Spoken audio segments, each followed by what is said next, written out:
All right, guys, we're back. College football weekly roundup. Week 2 had a lot of action. A lot of ranked teams playing one another. We'll start with the big shootout at the Horseshoe. Oklahoma went in to avenge a butt cutting they got last year from Ohio State. Came out on top, pretty much dominated the game. Baker Mayfield looked great. Lincoln Riley's first big test as a big-time college head coach went well.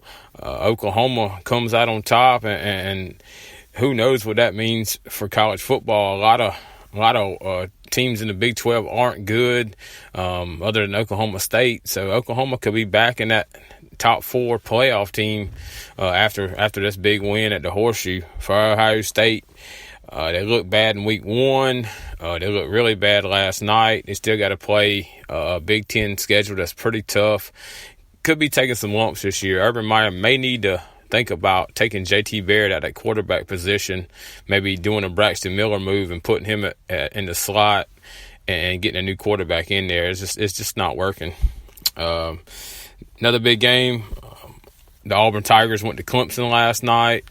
Last year, Auburn held Clemson to 19 points, the lowest offensive output of the season, but Clemson still won the game. Similar last night, the defensive front played really well for Clemson, ended up with 11 sacks, kept Jarrett Stidham off balance after the first quarter. I think he only ended up with like 79 total yards passing. Auburn had the ball in the red zone twice, but couldn't punch it in, settled for field goals.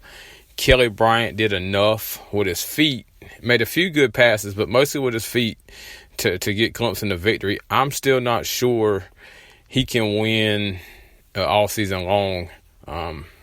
You might see Zarek Cooper or the Hunter Johnson kid, or you may see a rotation in that.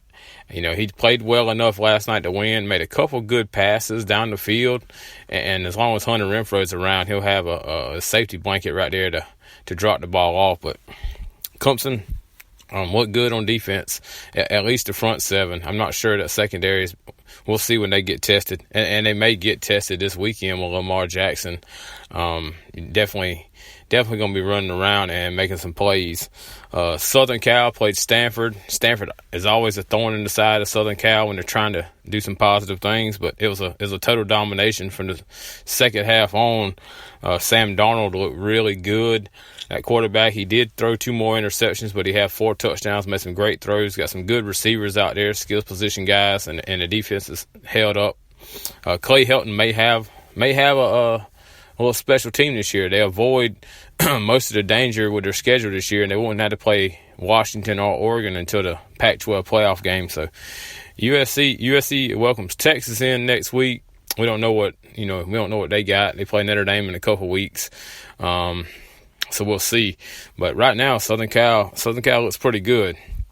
The fourth game, and probably the fourth of the best 4 games, was Georgia went up to South Bend, Indiana, with a backup quarterback, a freshman quarterback, Jake Fromm, Nick Chubb, Sony Michel, trying to establish a running game. They did fairly well. Fromm threw for like 140 yards, which is okay.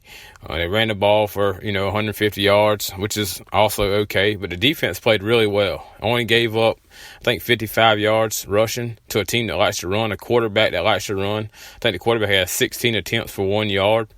So, very good defensive performance by Kirby Smart's team. I really think Georgia has a chance to win the East and could be undefeated playing Alabama for the SEC championship. That's a tough task, but if you're 12-0 and your only loss is to Alabama, you probably still get in that playoff. But we'll see. It's early yet. A couple other big performances, I guess, locally was South Carolina went to Missouri, where Drew Lock and his team, put up 70+ last week, and they were the number 1 offensive team in the SEC last year. They held them to 13. One of them was a long play to a tight end up the middle, like 60-yard touchdown. But other than that, South Carolina's defense played fairly well. Got a couple turnovers, put pressure on Drew Lock, stopped the run. Really didn't blitz all that much. The front four held their own against a team that, Missouri's not a great football team by any stretch, but they're a pretty good offensive team. And they go on the road, first test, and only give up 13. Jake Bentley was good enough. Tyshawn Williams played really well. Rico Dowdle was dinged up a bit, and Tyshawn Williams ran for almost 80 yards, so that's pretty good. The story, though, was Deebo Samuel. Another kickoff return for touchdown, scored on the end around, also caught five passes. Deebo will be the special teams player of the week again in the SEC, I would think. Such an explosive guy, could do a lot of things. Hayden Hurst got into the lineup as well and rushed in for a touchdown and caught some passes. So South Carolina's got a lot of confidence coming back home for the home opener this Saturday against Kentucky, who struggled against Eastern Kentucky. So could be a very good start for South Carolina. Kentucky's this week, La Tech next week, and then they go on the road to Texas A&M, and who knows what Texas A&M is going to do. They barely beat Nicholls State yesterday after that collapse versus UCLA. So the schedule sets up pretty good for South Carolina to compete in the SEC. And a lot of people thought 6 wins was the peak, the pinnacle this year, but it was looking more like 7 or maybe 8 when you consider you still got Wofford and Arkansas and those teams on the schedule. So we'll see. Looks good so far. My updated top 5 after last night's performance, and understand it changes by the week. You get, in my opinion, you get points from who you beat that week. So my top 5 will be Alabama, of course, still at number 1. We'll see as the season progresses with Jalen Hurts, so he gets a little better, and Alabama stays at number 1. I put Oklahoma at number 2. Winning in the horseshoe against Ohio State on the big stage, prime time, is big. I'll put them at number 2 for now. Southern Cal's big win against Stanford, I'll put them at number 3. I think they're a really good team, and like I said, the schedule sets up well for those guys to possibly win out. Penn State, I think they're a very solid football team. James Franklin has a good offense set up and a good defense as well. There's a chance they could get beat up in the Big Ten, but right now I like Barkley running the football. The quarterback doesn't turn it over. The defense plays well. Penn State's my number 4. And Clemson's going to round out the top 5. I'll give Clemson number 5 for now.